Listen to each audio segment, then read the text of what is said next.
Imagine this. Africa produces some of the world's most valuable gold.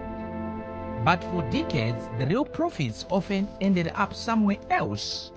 Now, one African leader is saying, hold up, what if Africa actually kept more of its gold wealth?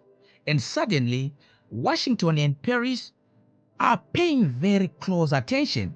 So, what exactly did Ibrahim Traore do in 2026? That's shaking up the global mining game. Let's break it down.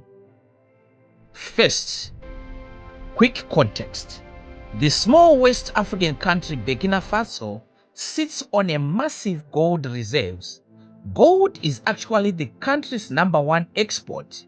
But here's the twist. For years, many mines in the region were operated by foreign companies, and a big portion of the profit flowed out of Africa. That model isn't unique to Burkina Faso. Across the continent, raw materials like gold, cobalt, and oil are often exported in raw form, while the real money is made elsewhere. And that's exactly the system many young Africans are starting to question.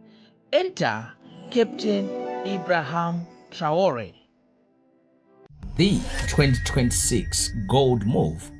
In 2026, Traore's government began pushing a bold strategy: more national control over gold, more local refining and processing, and more profits staying inside the country.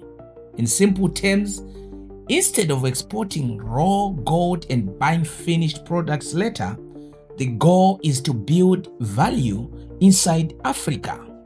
Think about it like this: selling raw gold like selling cocoa beans instead of chocolate. You make money, but the real profits come from processing, manufacturing, and branding. That's why this policy has become a big talking point across the continent, because it connects to something much bigger: Pan-African economic independence. Now, here's where things get interesting.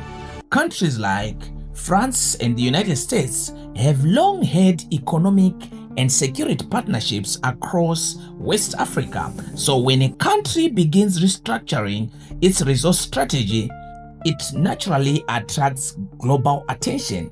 Not because it's unusual, countries all over the world do this, but because Africa controlling more of its own resources could shift global supply chains.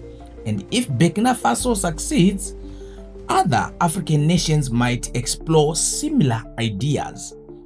Countries rich in gold, lithium, cobalt, and rare minerals could all start asking the same question: why export the treasure when we can build industries at home?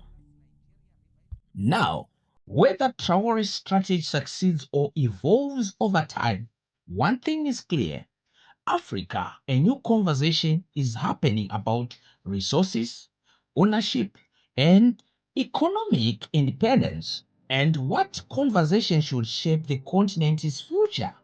So, what do you think? Should African countries control more of their natural resources?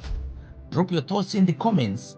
And if you enjoy stories about Africa's rise, innovation, and global impact, make sure you subscribe and join the movement, because the story of Africa's future is only just getting started.